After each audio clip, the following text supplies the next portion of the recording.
네, 반갑습니다. 자, 1년간 부동산 학개론 같이 공부할 이동규라고 합니다. 네, 반갑습니다. 자, 첫 시간 우리 부원장님 오리엔테이션 잘 들으셨죠? 네, 그래서 제가 시험에 대한 내용은 부가적으로 더 이상 하지 않겠습니다. 그래서 제가 이제 할 과목은 부동산학 개론인데요. 1차 과목이에요. 1차 과목.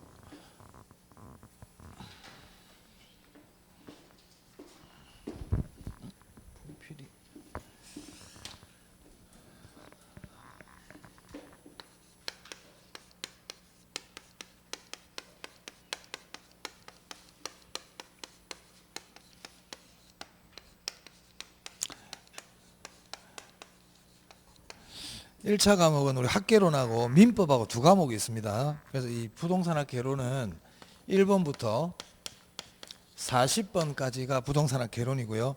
민법은 41번부터 80번까지예요.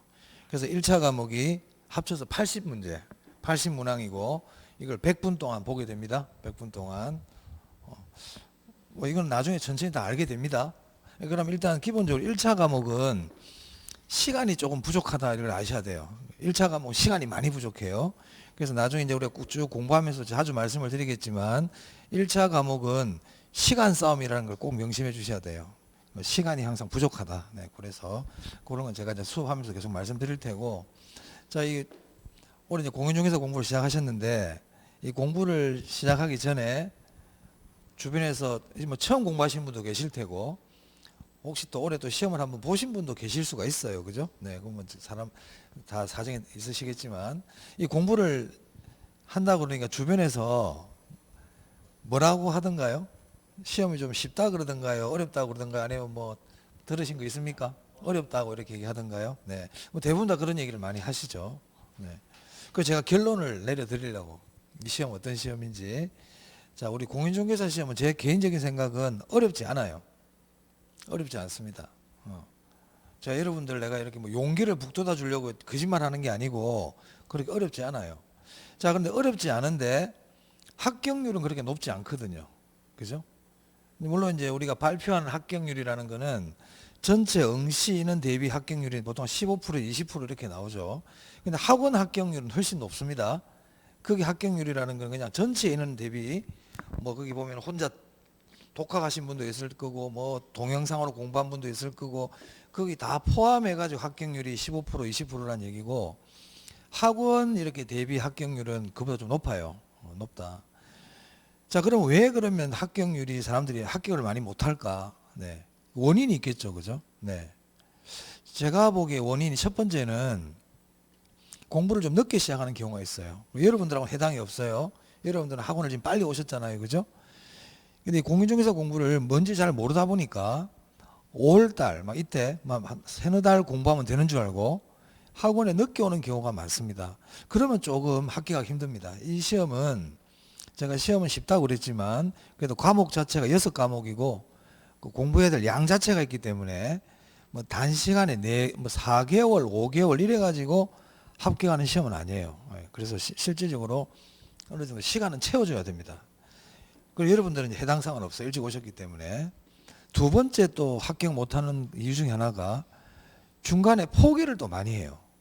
이게 공부 기간이 1년이라는 긴 기간이다 보니까 좀 지루하죠. 뭐 사실 지루하다는 표현은 좀 그렇지만 다 이 공부하시는 분들이 다 성인분들이고 본인의 생활이 있거든요. 가정주부님들은 또 가정 또 가사일도 하셔야 되고 또 야간에 직장인 같은 경우는 직장도 다니셔야 되고 본인이 일이 있다 보니까 이 일을 1년 동안 한다는 게 참 쉽지가 않아요. 그래서 중도에 포기하는 분들이 많이 나와요. 제가 보기엔 한 40% 정도는 포기하는 것 같아요. 그럼 지금 우리 11월 달에 지금 여기 처음 앉아 계신 분들이 끝까지 남아 계셔야 됩니다. 아시겠죠? 포기를 안 해야 돼요. 포기를 하지 않으면 저는 끝까지 학원을 잘 나오면요. 절대 허무한 결과는 나오지 않는다 봅니다. 네, 제가 경험상. 근데 중간에 포기를 해버리니까 이게 잘 안 되는 거예요. 그러면 누구든지 뭐 이거 뭐 포기하고 싶어 포기한 사람 있겠습니까? 포기를 좋아하는 사람은 없죠. 그럼 왜 포기를 할까요? 포기를 하는 이유는 여러 가지가 있겠지만 포기를 하는 가장 큰 이유 중에 하나는 힘들기 때문이에요. 본인이 힘들면 포기하겠죠. 그죠? 그럼 힘이 좀 안 들어야 되겠다. 그죠? 힘이 안 들려면 어떻게 해야 될까요? 아까 말씀드린 공부를 빨리 시작하는 것도 힘들이지 않게 공부하는 방법 중에 하나입니다. 이게 만약에 학원에 늦게 오면 시간은 얼마 안 남았다고 생각되다 보니까 본인이 스트레스를 많이 받습니다. 근데 지금부터 조금씩 해나가면 돼요. 그래서 공부 계획을 세울 때 무리한 계획은 세우면 안 돼요. 여러분들이 지금 11월 달에 이제 공부를 시작하다 보니까 의욕이 충만해가지고 하루에 나는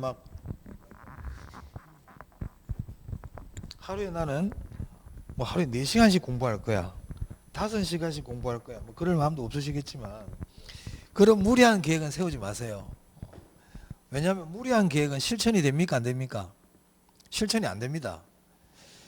그럼 내가 세운 계획이 실천이 안 되면 사람들은 아유 내가 그러면 그렇지 이런 생각을 하면서 점점 힘이 빠져요. 그래서 결국은 포기해버려요. 그래서 무리한 계획을 세우지 않는다. 내가 만약에 하루에 공부할 시간이 한 2시간 정도 되면 1시간만 계획을 세우는 거예요. 1시간밖에 없다. 그럼 30분만 세우는 거예요. 그렇게 해가지고 그걸 꾸준히 하면서 그걸 내가 조금씩 성취감을 맛봐야 돼요. 아, 내가 세운 계획을 내가 잘 실천하고 있구나. 이런 성취감이 생길 때 자신감도 생기고 30분이 1시간, 2시간 이렇게 시간이 늘어날 수 있습니다. 그래서 너무 처음부터 무리한 계획을 세우지 마라. 아시겠죠? 그러면 포기하는 게 확률이 좀 줄어듭니다. 줄어든다. 자, 그 다음에 자신감이 있어야 돼요. 내 생각, 머릿속에 부정적인 생각을 자꾸 가지게 되면 이거는 끝까지 갈 수가 없어요. 무슨 말이냐면 이 시험은 어렵다. 아, 공부하기가 왜 이리 힘들지? 그리고 또 주변에서 막 그니 왜 공부하는데? 중개사 그거 따서 뭐 하게? 이런 부정적인 얘기들이 자꾸 들릴 수가 있어요. 우리 사람이 있잖아요. 뭔가 큰 뜻을 세우고요. 네. 큰 뜻을 세우고 뭔가 의미 있는 일을 하려고 하면 꼭 방해 세력들이 나타납니다. 이 세상 원리가 그렇습니다. 그래서 큰 방해 세력이 나타날수록 내가 큰 일을 하는 거라 이렇게 생각하시면 돼요. 작은 일 하는 사람들한테 방해 세력이 없어요. 내가 뭔가 큰 일을 할 때 큰 방해 세력들이 나타나요. 그래서 부정적인 생각을 하면 안 돼요. 제가 항상 강의 시작할 때마다 하는 얘기가 있는데요. 1월 달에도 또 할 거예요. 1월 달에도 개강, 또 1월 달도 우리 아까 부원장님 말씀하셨겠지만 1월 달부터 또 새로 진도가 또 들어가거든요. 그때도 제가 얘기할 텐데 여러분들 먼저 말씀을 드리면 제가 이 땅에 있잖아요. 땅에 가시나무를 심으면 가시나무가 나겠죠. 사과나무를 심으면요. 사과나무가 나겠죠. 가시나무가 좋아요? 사과나무가 좋아요? 사과나무가 좋죠. 가시는 아프기만 한데 사과는 보기에도 좋고 따먹을 수도 있고 사과나무가 좋죠. 자, 그러면 땅은 가시나무가 좋은지 사과나무가 좋은지를 구별할 수 있나요? 구별할 수 없죠. 땅은 선악을 구별할 수 없어요. 그냥 주인이 심은 대로 보여주는 것뿐이에요. 자, 인간의 이 잠재의식도 똑같습니다. 우리 인간의 잠재의식은요, 선악을 구별할 수 없어요. 이건 과학적으로 입증이 된 부분이에요. 그래서 주인이 좋은 걸 생각하면 좋은 결과를 보여줘요. 나쁜 거를 생각하면 나쁜 결과를 보여줍니다. 내가 부정적인 생각을 하고 있는데 긍정적인 결과는 절대 나오지 않습니다. 절대 나오지 않습니다. 그거는 말이 안 되는 소리입니다. 나 오래 안 될 거야. 입에 달고 살아. 응? 입에 달고 사는 거야. 아, 힘들어 죽겠어. 내가 어떻게 합격하겠어? 이래가지고. 그 사람 합격하는 게 신기해, 나는. 그렇지 않아요? 늘 합격 안 한다고 막 이렇게 떨어질 거야, 아니, 말을 말든지. 응? 떨어질 거야를 입에 달고 사시는 분이 합격할 수 있겠습니까? 합격할 수가 없죠. 그럼 이왕이면 어떤 말을 해야 됩니까? 나는 올해 꼭 합격할 거야. 내가 안 붙으면 누가 붙으리? 내가 떨어지면 다 떨어지는 거야. 이런 식으로. 돈 들어요, 안 들어요? 그런 말 하는데 돈 듭니까? 돈 안 들잖아요. 그죠? 항상 긍정적인 말을 해라. 그래서 우리가 이렇게 성공하신 분들이나 어떤 분야에서 결과물을 내는 사람들은 말이 다릅니다. 여러분 나중에 잘 들어보세요. 응? 성공한 사람들은 말이 달라요. 잘 안 되는 분들도 말이 달라요. 그분들은 어떤 문제가 있으면 안 좋은 것만 봐요. 하지만 뭔가를 해내는 사람들은 그 어려운 환경 속에서도 할 수 있는 걸 찾아가요. 내가 이 와중에서 뭘 할 수 있을까? 내가 할 수 있는 거에 집중을 하죠. 그런데 안 되는 사람들은 불편한 것만 계속 봐요. 늘 입에서 불평불만이야. 그런 상황에서는 좋은 결과가 나올 수가 없습니다. 자, 그래서 아침, 점심, 저녁으로 하루 3번씩 나는 합격한다를 외칩니다. 아시겠어요? 이 닦을 때마다 이 딱 닦고 있잖아. 그걸 딱 보고 올해 합격이다. 나는 올해 합격이야. 이렇게 스스로 자기한테 자꾸 주문을 거세요. 많으면 많을수록 좋아요. 그렇게 하다 보면요, 희한하게도요, 자신감이 생깁니다. 신기합니다. 한번 해보세요. 그래서 우리가 운동선수들이 경기 시작하기 전에 화이팅 외치죠. 그것도 왜 그래요? 힘을 내려고 하는 거야. 영화를 보면 옛날 중세 영화를 봐보세요. 자, 저쪽에 적군이 있고 이쪽에 우리가 있어요. 딱 평원을 마주보고 큰 전쟁을 벌립니다. 그러면 전쟁하기 전에 어떻게 합니까? 장군이 한 명이 딱 나오죠. 깃발 들고 말을 타면서 군대 저까지 쫙 달립니다. 이렇게. 맞아요? 함성을 지르게 하죠. 왜 그래요? 그 마음이 그렇죠. 똑같습니다. 저쪽에서는 푹 죽어 있어요. 그 전쟁 해보나 마나예요. 무조건 쟤들 져요. 진다고요. 그래서 항상 마음이 중요한 거예요. 아시겠죠? 잘 안 됩니다. 이게 자신감을 계속 갖는 게. 그래서 자꾸 말을 외쳐야 돼요. 아침, 점심, 저녁으로 난 올해 합격할 수 있다. 합격해야 된다. 이런 식으로 자꾸 힘을 주세요. 그러면 이 1년이라는 기간이 금방 갑니다. 그리고 1년 동안 힘을 내서 완주할 수 있어요. 아시겠죠? 멘탈이 중요해요. 멘탈이 중개사 시험은 뭐든지 다 멘탈이 중요한 거야. 이게 무너져 버리면 다 무너져 버려요. 자, 그 다음에 3번째는요. 공부 방법에 조금 문제가 있다 이 말이에요. 공부 방법에. 자, 우리 시험은 절대평가입니다. 60점만 넘기면 되는 시험이란 말이에요. 그럼 공부도 60점을 넘기는 공부를 하면 돼요. 지금 우리 학원에 합격하러 왔지. 내가 무슨 부동산학 개론, 공인중개사 논문서로 온 거 아니거든요. 60점만 넘기면 돼요. 그죠? 그리고 우리 시험은 옆에 사람들하고 경쟁할 필요도 없어요. 그냥 다 합격해도 돼. 얼마나 좋아. 사이좋게 공부할 수 있고. 저기 노량진에 있는 고시학원 가면요. 걔들 다 경쟁자들이거든요. 말도 잘 안 해요. 서로 경쟁자야. 노트 빌리다 노트도 안 빌려줘. 근데 우리는 빌려줘도 돼. 그죠? 다 합격해도 돼. 같이 힘을 합쳐서 갈 수 있다고요. 얼마나 좋아요. 학원 1년 다닐 때. 서로 경쟁 안 해도 되고. 서로 물어보면 가르쳐 줄 수도 있고. 그죠? 그렇단 말입니다. 그래서 60점 받는 공부를 하면 되는 거예요. 그런데 대부분의 수험생들이 자꾸 시험에 안 나오는 걸 자꾸 공부하려고 그래요. 지금은 여러분들이 공부 처음 하시니까 나 그럴 일 없는데 할지 모르겠지만 한 5월달이 지나가면 좀 지식이 늘어나거든요. 그럼 그때부터는 시험에 안 나오는 것도 막 보려고 그래요. 그럴 필요가 전혀 없어요. 제가 지금 하는 말이 굉장히 중요해요. 시험에 나오는 것만 공부한다. 무슨 말 알겠습니까? 자, 그래서 이제 학원을 다니다 보면 주변에서 공부했던 사람들도 얘기도 들을 거고 뭐 합격했던 사람 또 합격한 사람 말하고 불합격한 사람 말하고 또 다릅니다. 기왕 들을 거면 누구 말을 들어야 돼? 합격한 사람 말을 들어야 되는데 합격한 사람들의 말은 저하고 말이 비슷해. 불합격한 사람들은 말이 많아. 이상한 걸 많이 가르쳐줘. 야, 이 책도 봐야 된다. 저 책도 봐야 된다. 인터넷에 좋은 자료가 있다더라. 다 쓰레기다. 그 사람이 쓰레기라는 게 아니고 그 정보가 다 쓰레기 정보라고요. 무슨 말 알겠어요? 우리 60점만 넘기면 돼요. 60점을 넘기려면 어떻게 하면 되느냐? 책을 5권 보는 게 아니고요. 한 권의 책을 5번 보면 돼요. 여러 권 벌리면 안 돼. 그러면 힘들어. 지금 한 권 보기도 힘들어 죽겠는데 뭔 5권을 봐. 본인 욕심이지. 응? 다 먹을 수도 없어. 근데 바리바리 막 싸가려고 그래. 가다가 넘어져. 아시겠어요? 시험에 나올 것만 집중해서 한다. 그러면 시험에 나올 거는 어떻게 해요? 내가 가르쳐 줘요.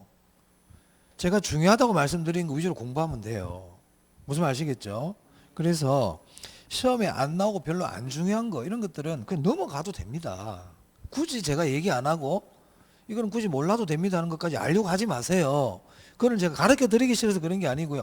독이 되기 때문에 안 가르쳐 드리는 거예요. 그리고 40문항 중에 어려운 문제도 있겠죠. 어떻게 쉬운 문제만 내겠어요, 시험이. 난이도가 상중하가 다 있는데.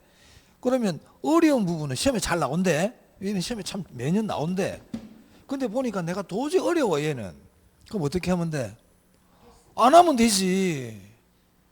60점만 넘기면 되는데. 근데 그걸 굳이 알겠다고. 그거 알 동안 다른 거 두세 개 더 하시면 돼요. 아시겠습니까? 결론이 뭐냐? 60점을 넘기는 공부를 하면 된다. 아시겠습니까? 그렇게 하면 돼요. 너무 스트레스 받지 말라는 거예요. 그렇게 하다 보면 충분히 다 합격할 수 있어요. 우리 시험 어렵지 않아. 시험 어렵게 안 내. 올해 뭐 시험이 어렵다니 뭐 말이 많겠지만 제가 봐서는 안 어려워요. 시험 어렵게 안 냅니다. 왜냐하면 쉽게 내도 다 틀려요. 쉽게 내도 막 틀리기 때문에 시험을 어렵게 안 냅니다. 굳이 출제위원들이 어렵게 내가지고 욕을 얻어먹고 그러지 않는단 말이에요. 그래서 너무 겁을 먹지 마세요. 아시겠죠? 충분히 할 수 있습니다. 네, 그래서 그 다음에 올해 여러분들 1차만 합격할 겁니까? 동차까지 다 합격할 겁니까? 왜 이리 이거 자신감이 다 당연히 동차해야지. 지금 올 처음 와가지고 1차만요. 이거 뭐야 이거? 아까만 얘기했는데. 그렇지. 올해 동차 다 끝내야지. 지금 머릿속에 그게 가능할까 그런 생각하면 큰일 나는 거야. 내가 얘기했잖아. 그런 생각은 일절하면 안 돼. 일절하면 안 돼요. 올해 충분히 동차할 수 있어요. 자, 그러면 동차를 하려면 어떻게 해야 될까요? 동차를 하려면요. 1차가 일단 중요합니다. 시험은. 왜냐하면 1차가 합격이 안 되면 2차는 의미가 없어. 그런데 1차 과목이 우리 개론하고 민법인데 이 두 과목이 좀 양이 좀 돼요. 이거는 지금 인문서라서 얇은데 좀 책이 좀 할 양이 많거든요. 그래서 이 1차 과목을 5월 말까지는 끝내줘야 돼요. 언제까지? 5월 말까지. 5월 말까지. 그래서 5월 말 우리가 학원이 보통 3월부터 아마 모의고사를 볼 거예요. 전국 모의고사를. 그래서 5월 말에 평균 1차 과목이 최소 55점 이상. 더 나오면 더 좋지. 그래서 55점 이상이 나오도록 하는 게 1차 선결 과제입니다. 만약에 5월달 모의고사가 55점, 60점이 나오잖아요. 그럼 그분은 올해 무조건 합격해요. 그건 제가 장담할 수 있어요. 55점, 60점 높은 점수다. 별로 높은 점수가 아니다. 여러분 아드님이 학교에서 시험을 받아왔는데 60점 받아왔어. 어이구 잘했다 이럽니까? 안 되지. 그런 점수만 받는 시험이야 우리는. 네? 60점 받으면 합격하는 시험이라고. 그걸로 왜 냅니까? 40문제 중에 16개나 틀려도 된다고요. 16개면 엄청나게 많이 틀려야 돼. 그죠? 그래서 너무 시험을 어렵게 보지 마라. 너무 어렵게 보면 도전하기 힘들어요. 안 어렵다니까. 그래서 5월 말까지 몇 점이 나와야 된다고?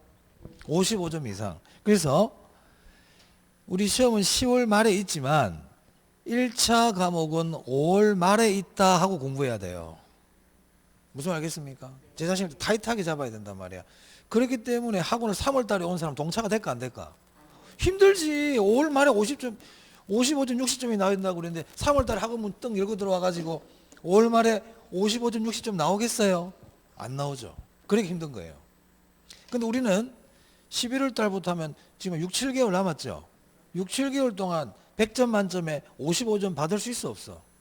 두 과목인데 그거 못하면 안 되지. 내가 7점 받으라는 것도 아니고. 맞아요? 그렇죠. 아무것도 아니네. 별거 아니네. 별거 아니야. 그리고 나서 이제 6월 달부터 2차 공부를 좀 집중적으로 하시면 돼요. 그러면 2차 공부는 어떻게 하느냐? 1월부터 5월까지는 1차 위주로 공부를 복습을 해주시는 게 좋아요. 그리고 2차 과목은 수업 시간에 열심히 잘 들으시면 돼요. 수업 시간에.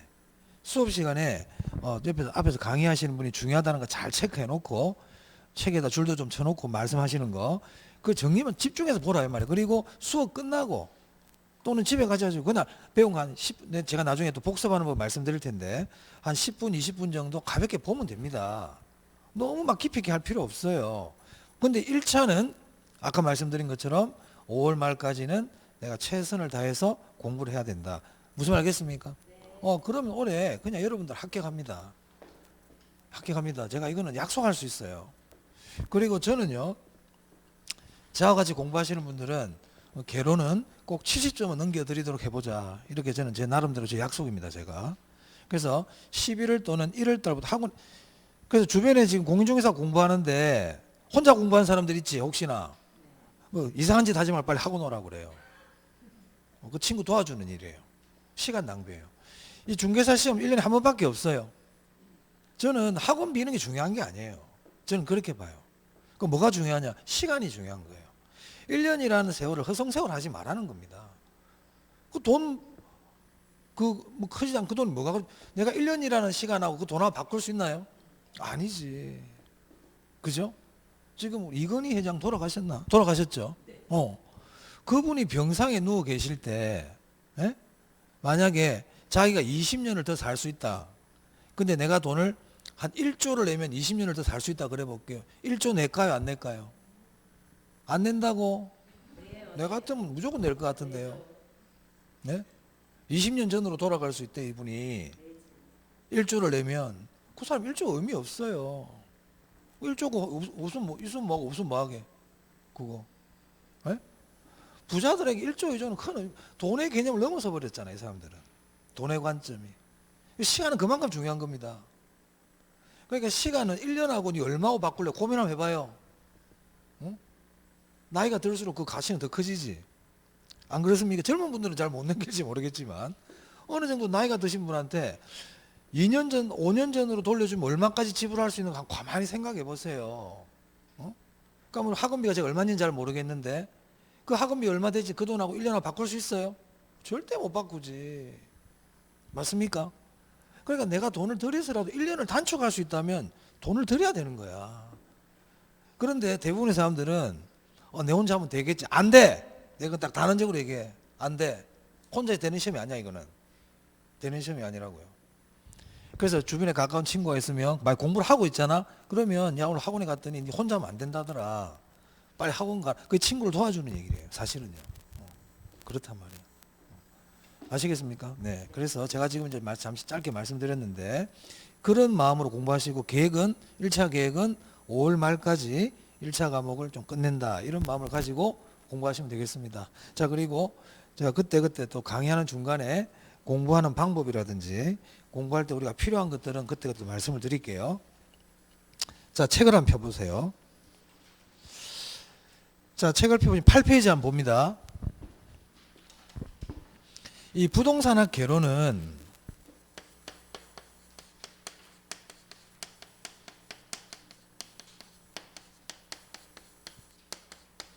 부동산학 총론 부분하고요. 총론하고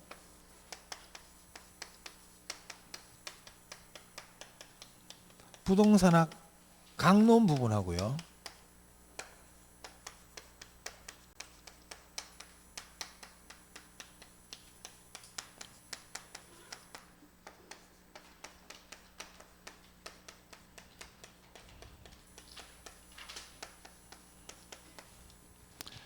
부동산 가격 공식이 세 가지 파트로 이루어져 있어요.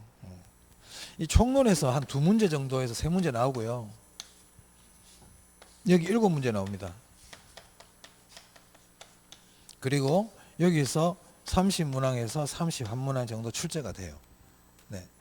뭐 굳이 이건 적으셔도 되고 안 적으셔도 되고 자주 얘기합니다. 제가 나중에 1월달에 또 말씀드립니다.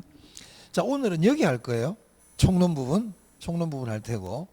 그리고 제가 수업 시간에 11월, 12월 달하고요. 1, 2월 달에는 좀 필기를 하거든요. 제가 칠판에 제가 필기하는 내용은 적는 게 좋습니다. 그래서 오늘 만약에 노트가 없으신 분들은 집에 가실 때 조그마한 노트 하나 구입하셔가지고 학계로 노트가 있는 게 좋아요. 필기를 하시는 게 좋습니다. 다른 과목 선생님 말씀대로 시킨 대로 하면 돼요. 선생님들마다 필기하지 말고 수업을 잘 들으라는 분도 있고 또 필기를 하라는 선생님들도 있거든요. 그럼 과목마다 성격이 달라서 그래요. 그래서 저는 필기를 하는 걸 권장합니다. 네. 자, 우리 학개론은 이 개론이라는 말은요. 부동산학 개론, 부동산학 원론, 감정평가사 시험에서는 이걸 부동산학 원론이라고 부르거든요. 그럼 개론, 원론이라는 건 뭐냐면 말 그대로 기본이 되는 이론이란 뜻이에요. 우리가 중개사 과목을 보면 다 과목이 법이야. 6과목 중에 5과목이 법이라고요. 민법, 부동산 공법, 중개법, 공시법, 세법, 전부 법이죠. 근데 부동산학 개론은 법이 아니에요. 이론이에요, 이론. 그러니까 이론이라는 거는 학자들이 주장하는 것들이거든요. 그러니까 여러분들 학자들이 주장하는 것들은 학자들은 다 똑같은 걸 주장하던가요? 다른 것들을 주장합니까? 그게 학자들이지. 맞아요? 자, 그런데 그 학자들이 주장하는 다른 이론들 중에서도 공통적인 부분이 있지 않겠어요? 가장 기본이 되는 베이스는 똑같지 않겠습니까? 그죠? 그걸 공부하는 게 부동산학 개론이다. 그래서 부동산학 개론은 학자들마다 다른 이론을 공부하는 게 아니고 밑바탕이 되는 기본적으로 공통되는 이론을 공부하는 것을 개론이라 그래요. 공통된 이론, 개괄적으로. 제가 이 얘기를 왜 하냐? 공통되고 개괄적인 이론이기 때문에 깊이 있는 걸 공부할 필요는 굳이 없다. 무슨 말 알겠습니까? 학자들이 디테일한 부분을 공부하는 게 아니에요. 공통적으로 기본적으로 적용되는 이론을 공부하기 때문에 용어를 좀 잘 알아두시는 게 좋아요. 뭘 알아두는 게 좋다고요? 용어. 그래서 학개론은 용어를 이해하는 게 상당히 중요하다. 그럼 이 책에 많은 용어가 나와요. 그럼 그거 다 기억하라고 그러면 머리 터져서 공부 못해요. 그래서 용어들이 나올 때 이거는 중요한 용어입니다 하고 제가 얘기를 해드립니다. 그거는 여러분들이 알려고 노력해라 이 말이에요. 아시겠어요? 자, 그 다음에 자, 용어를 공부할 때, 용어의 뜻을 공부할 때는 책에 있는 말 그대로 외우려고 하지 마세요. 그거 못 외워요. 자꾸 외우려고 그러면 안 돼. 어떻게 외우려고 그래요? 그럼 어떤 용어가 나오잖아요. 그럼 그 용어의 뜻을 내가 알려면 좋은 방법이 있어. 첫 번째는 용어가 나오면 저게 무슨 뜻일까 하고 생각해 보는 거예요. 어떤 사람 이름이 여기 김팔룡 씨라고 안 계시죠? 오늘 어떤 내가 저 남자분을 만났는데 안녕하세요 이렇게 인사를 하는데 그분이 김팔룡이라고 합니다 이렇게 하는 거예요 저한테. 그래서 저는 속으로요, 아 이분이 8째인가? 형님이 7용인가? 이런 생각 할 수 있어 없어? 할 수 있지. 할 수 있지. 사람 이름은 의미가 다 있어요. 사람뿐만 아니라 여기 뭐 하단이라는 말 들어오면 난 중단도 있나 생각했어. 있어요? 상단? 뭐 이런 거 있나? 뭐 끄트머리인가 봐 하단이면. 뭐 그런 생각이 있어요. 저기 울산에서 부산으로 오다 보면 상대마을이라고 있어요. 상대마을. 중대마을이 있습니다. 하대마을이 있어요. 그러니까 상대를 보면 야 중대가 있는갑다. 중대가 있으면 하대가 있는갑다. 그럼 상대라는 말을 보니까 그 말 전체에서 윗부분에 해당하는가 보네. 추측할 수 있어 없어? 할 수 있죠. 그러나 동네 사람들을 만나봤더니 아니나 다를까 맞아요. 우리 여기 윗부분이에요. 이렇게 얘기하는 거예요. 그러면 나는 상대라는 걸 외울 필요가 있어요 없어요? 왜냐하면 내 생각하고 똑같거든. 그런 걸 외울 필요가 없다. 맞아요? 그럼 어떤 용어가 딱 나올 때는 내 나름대로의 생각을 해보는 거예요. 우리 시간이 있거든. 11월 달에 공부를 시작했기 때문에 시간이 있단 말이야. 그럼 어떤 용어가 나올 때 이 용어는 뜻이 그걸 것 같은데? 하고 생각을 했는데 아니나 다를까 앞에서 강의하는 선생님이 내 생각하고 비슷한 얘기를 해. 내 생각과 똑같네? 그럼 그런 건 외울 필요가 있어 없어요? 없죠. 그런데 내 생각하고 달라. 딴 얘기를 해 여기서. 그게 아니래. 그러면 내 생각하고 다르잖아. 그런 거는 틀리거든 시험에 나오면. 그럼 그런 단어들은 체크를 해놔라 이 말입니다. 연필로 체크를 하든. 이렇게 공부를 하는 게 내가 주인공이 되는 학습이에요. 저는 공부를 할 때는 항상 자기 주도 학습이 중요하다고 보는 사람입니다. 앞에서 강의하는 사람은 가만히 듣고만 있잖아요. 졸려요. 내가 자꾸 생각을 하면서 들어야 돼요. 내가 같이 생각해야 돼. 여러분이 주인공이 돼야 돼. 그래서 우리 공부하시는 분들은 수업 시간에 되게 바빠요. 무슨 용어 나오면 혼자 생각도 해야 되지. 이거 내 생각하고 다르니까 체크도 해야 되지. 또 칠판에 적으라고 그러니까 필기도 해야 되지. 되게 바쁩니다. 졸릴 틈이 없어. 내가 만약에 수업 시간에 졸릴 수 있잖아요 사람이. 그죠? 졸릴 수 있거든요. 졸릴 때는요 내가 지금 한가하구나. 여러분들이 밖에 나중에 시험에 합격하고 중개업을 할 때도 사무실 앉아있는데 졸립잖아요. 내가 지금 내 자신을 너무 편안하게 하고 있구나 생각하시면 돼요. 그럼 빨리 걸레들고 청소해. 사무실 청소하라고요. 아시겠어요? 안 그러면 나가서 뜀박질함 하고 오든지. 자기 자신이 너무 좀 편한 거야. 수업 시간에 졸립다. 그럼 내가 지금 루즈하게 헐렁하게 수업을 듣고 있구나 생각하시면 됩니다. 그때는 자기를 괴롭혀야 돼요. 응? 자세도 바로 앉아보고. 무슨 말 알겠습니까? 본인이 저걸 개선을 해야 돼. 그래야만이 뭐 결과가 나오지. 그죠?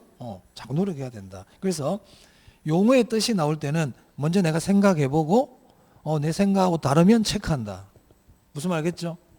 모든 용어를 그렇게 하라는 게 아니고 제가 중요하다고 말씀드리는 그런 용어들은 그렇게 체크를 해둔다. 됐죠? 자, 그럼 먼저 그 1절에 보면요. 부동산의 의라고 돼 있죠? 좀 오타입니다. 부동산 학의 의입니다. 산자 뒤에다가 이렇게 학이라고 넣어주세요. 부동산 학의 의예요. 그러니까 부동산 학이 뭐냐 이 말이죠. 여러분 부동산 학이 뭘 것 같아요? 그리고 용어의 정의는 쉽게 내리세요. 쉽게. 부동산 학, 뭐 부동산 공부인가 봐. 그죠? 부동산 학은 부동산 공부예요. 끝. 밑에 뭐라 적어놔서 교수님들이 김영진 교수님 교수들은 어려운 말 쓰는 거 좋아해. 내비둬. 그러니까 부동산 학 그러면요. 부동산에 대한 공부구나. 부동산에 좀 더 얘기를 하면 부동산하고는요. 여기 이제 부동산 학이라고 나오는데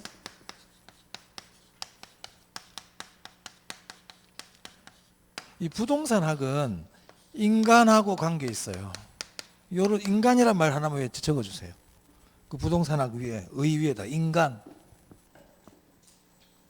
이 부동산 학은 인간과 관계가 깊다. 그러니까 인간이 빠진 거는 부동산 학 아니에요.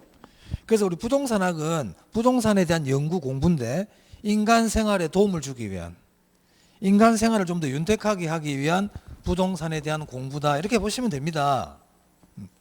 끝이에요. 별로 안 중요해요. 자, 근데 그 밑에 보면 부동산학의 학문적 성격이라고 보이세요? 거기 양가로 1번에 보입니까? 거기는 네모합니다. 이렇게. 자, 이게 우리 입문서는 크게 안 중요해요. 이 책이.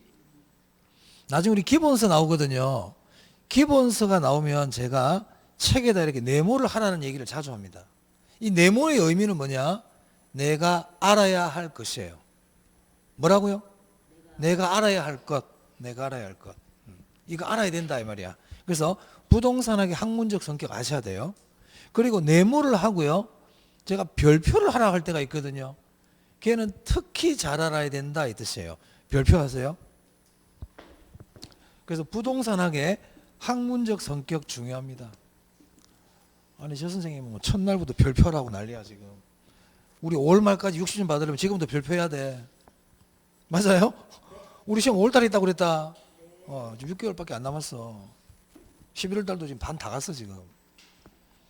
자, 부동산학의 학문적 성격이에요.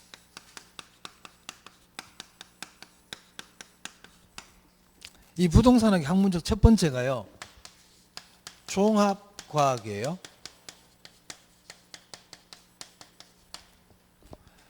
종합과학이다. 그럼 종합과학이 뭘까? 종합, 모아놨다는 뜻이죠. 그래서 부동산학은 여러 학문들과 관계가 있어요. 그래서 부동산학 안에는 경영학도 있고 경제학도 있고 건축학도 있고 법학도 있고 모든 대부분의 학문들이 안에 다 들어있어요.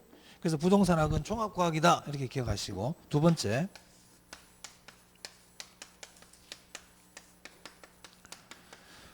부동산학은 응용과학입니다. 응용과학 또는 응용학문. 자, 이 응용과학의 반대가 뭐냐면 순수과학이에요. 순수과학. 자, 우리 학문은 순수과학과 응용과학으로 나눌 수 있거든요. 순수과학은 뭐냐? 순수과학은 말 그대로 그냥 진리 탐구가 목적이에요. 그냥 세상에 돌아가는 이치, 진리를 알고 싶은 게 순수과학이라고. 자, 그런데 응용과학은 뭐냐면 이 학문을 인간 생활을 좀 더 잘 살 수 있도록, 인간 생활이 좀 더 효율적이고 윤택하게 만들 수 있도록 인간 생활에 적용하는 학문을 응용과학이라 그래요. 그럼 제가 아까 부동산학 할 때 인간이 들어간다고 그랬지. 그래서 부동산학은 응용과학입니다. 그럼 부동산학은 순수과학일까요? 순수과학은 아닐까요? 응용과학의 반대가 뭐라고? 순수과학. 부동산학은 무슨 학문이라고? 응용과학이라고요. 그럼 순수과학이라는 겁니까? 순수과학이 아니라는 겁니까? 이 사람 남자래. 남자의 반대가 뭐야? 그럼 이 사람 여자는 아니라는 얘기지. 부동산학 응용과학이래. 응용과학의 반대가 순수과학이야. 그럼 부동산학은 순수과학이다, 순수과학이 아니다. 아니다. 아니라고요. 순수과학 아니라고요. 자, 그 다음 사회과학이라는 게 있어요. 부동산학은 사회과학이에요. 사회과학. 사회과학이라는 게 뭐냐면 이거는 인간 사회를 연구하는 학문을 사회과학이라고 그래. 그래서 사회과학도 인간이 들어가 있어. 사회과학도. 부동산학은 사회과학입니다. 그럼 사회과학의 반대가 뭐냐? 자연과학이에요. 자연현상 연구하는 거예요. 그럼 부동산학은 자연과학입니까? 자연과학이 아닙니까? 자연과학이 아니다. 이런 걸 보통 우리 기초과학이라고도 그러죠. 기초학문. 순수과학과 자연과학들을 이런 걸 우리가 기초학문이라고 불러요. 기초학문. 기초학문도 아니에요. 자, 그 다음에 부동산학은 구체적 학문이에요. 구체적 학문. 여러분, 구체적의 반대말이 뭘 것 같아요? 추상적. 잘했어요. 오케이. 굿.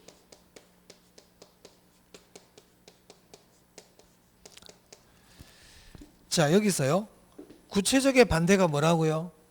이거는 지금은 좀 아시면 좋겠습니다. 구체적의 반대는 추상적이다. 시험에 구체적의 반대말이 뭐 이런 거 안 물어봐요. 국어시험도 아니고. 하지만 이걸 알아두면 책 읽는 데 도움이 돼요. 알아두는 게 좋아요. 자, 그러면 여기 부동산학은 종합, 응용, 사회과학이면서 구체적 학문이라 그랬죠. 그럼 여기 있는 순수, 자연, 추상적 학문은 아니다 이 말이에요. 시험에 예를 잘 물어봐요. 아니다 말이야. 아니다. 중요하다. 그럼 지금부터 외울래요? 외우지 안 외워도 될까요? 외우지 마. 이런 거 외우지 마세요. 나중에 외우세요. 지금 외워봤자 이틀 뒤면 잊어먹어요. 잊어먹는다고. 그러니까 외우지 말라고요. 그냥 이게 중요하구나. 체크해놔. 체크해두세요. 뭐 외우면 좋겠지만 하지만 외워봤자 또 며칠 되면 잊어먹습니다. 그래서 우리 지금도 억지로 외우려고 그러지 말고요. 자꾸 보겠다는 마음을 가요. 자주 봐야지. 자주 봐야지. 이렇게 하시면 돼. 막 노트에 막 적으면서 줄치고 외우려고 그러지 마세요. 그런다 외워지는 게 아니에요. 외워지지 않습니다. 그냥 자주 본다 생각하세요. 자주 본다. 자, 그 다음에 좀 쉬었다 할까요? 계속 할까요? 계속해도 되겠습니까? 오리엔테이션 하시고 괜찮으세요? 오케이. 좋아요. 두 번째, 부동산의 3대 측면이라고 있습니다.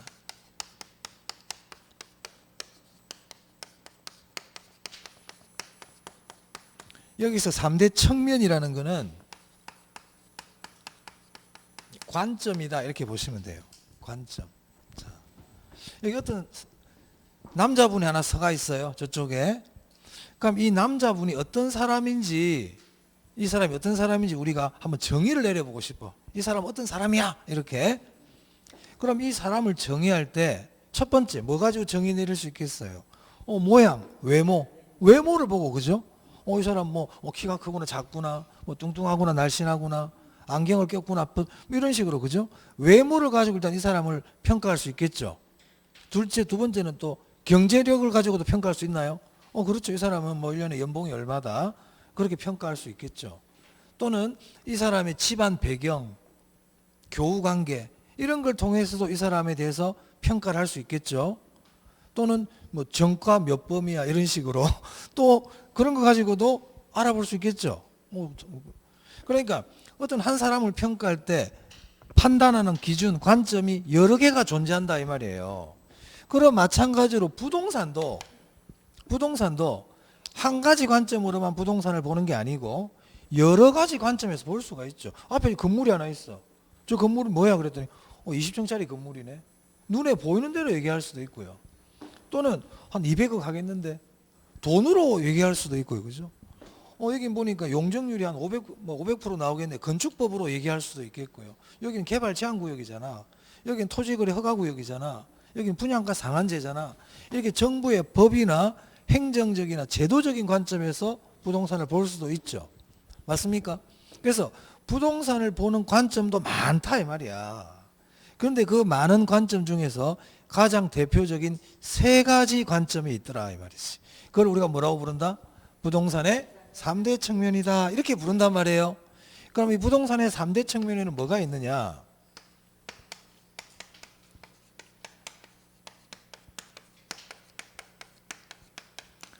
법률적 측면, 경제적 측면,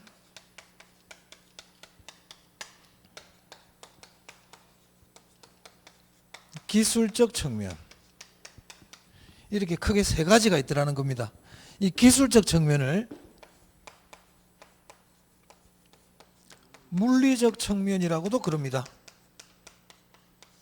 물리적 측면. 자, 이 기술적 측면, 물리적 측면이 뭐냐면요.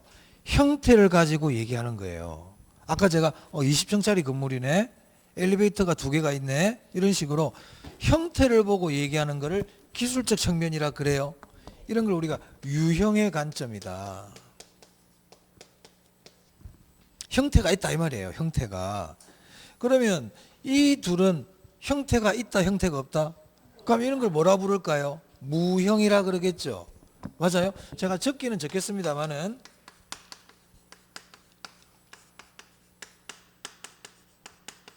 이렇게 무형이란 걸 굳이 외울 필요가 있을까요? 얘를 유형이라고만 딱 기억해 두면 나머지 2개는 뭐가 되겠어요? 그렇게 기억을 하는 게 좋지. 다 외우려 그러지 말고 상반되는 개념일 때는 하나만 딱 기억하면 나머지는 반대니까. 맞아요? 그렇죠. 자, 그래서 이게 우리가 부동산의 3대 측면이라 불러요. 3대 측면. 자, 그런데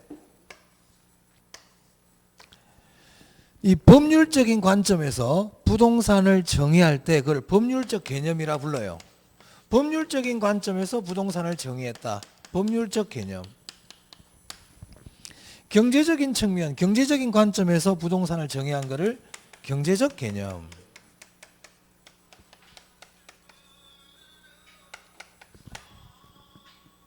진동을 하시면 좋을 것 같아요.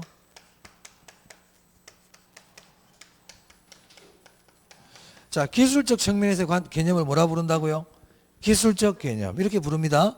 자, 부동산의 3대 측면 뭐뭐 있다고요? 법률적, 경제적, 기술. 이거는 지금부터 알고 계시면 좋겠어요. 지금부터. 시험에서 있잖아요. 부동산의 3대 측면이 뭡니까? 이런 거 안 물어봐요. 안 물어보지만 알아야 돼요. 우리 고등학교 시험에 구구단 나와요? 안 나오지? 근데 고등학생이 구구단 모르면 돼, 안 돼? 그런 느낌이야. 3대 측면이 뭔지를 알아야 학계론을 읽어 나갈 수 있다 이 말입니다. 무슨 말 알겠습니까? 쟤는 지금 몰라도 책 읽는데 아무 지장 없어. 나중에 외우면 돼. 그러니까 지금부터 내가 알아야 될 내용과 나중에 내가 별도로 외워야 될 거를 구별할 줄 알아야 돼요. 지금부터 자꾸 다 외우려고 그러니까 힘들지. 힘들면 어떻게 된다고? 포기한다고. 내 자신 힘들게 하지 마. 외울 거 나중에 외우라고요. 하지만 이런 거는 지금부터 알아두는 게 좋겠다. 부동산의 3대 측면은 법률적, 경제적, 기술적 측면이다. 법률적 개념, 경제적 개념, 기술적 개념이 있다 이 말입니다. 자, 그러면 우리 책을 한번 봐볼게요. 책에 보시면 어디를 펴시냐면 11페이지예요. 11페이지 펴놨습니까? 자, 거기 펴놓고 제가 설명도 계속 드립니다. 자, 그러면 아까 사람을 평가할 때 그 사람을 평가할 때 하나의 관점만 보고 그 사람을 평가하면 제대로 된 평가가 될 수 있나요? 외모만 보고 평가한다든지 그 사람의 경제력을 보고 평가한다든지 하나만 봐서 평가를 하면 그 사람이 어떤 사람인지 정확하게 우리가 정의를 내릴 수가 없죠. 그럼 부동산도 마찬가지인 거예요. 부동산도 이 부동산이 어떤 부동산입니까? 이렇게 물어봤을 때 이 3대 측면 중에 하나의 관점만 가지고 부동산을 정의했을 때는 제대로 된 부동산의 정의가 내려지지 않는다 이 말이야. 그러면 우리가 부동산을 정의할 때 이 세 가지 개념을 즉 이 세 가지 측면을 모두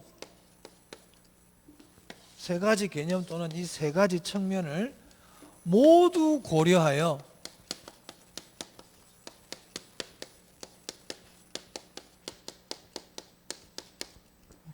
모두 고려한 하는 게 더 좋겠네요. 모두 고려한 부동산의 개념을 뭐라고 부르냐면요. 복합 개념의 부동산이라고 불러요.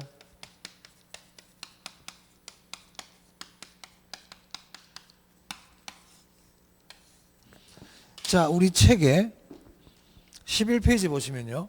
거기 복합 개념의 부동산이라고 되어 있습니까? 거기 네모합니다. 네모하고 별표도 한 개 하세요. 그럼 복합 개념의 부동산은 아셔야 되겠네요. 얘는 지금부터 알아야 돼요.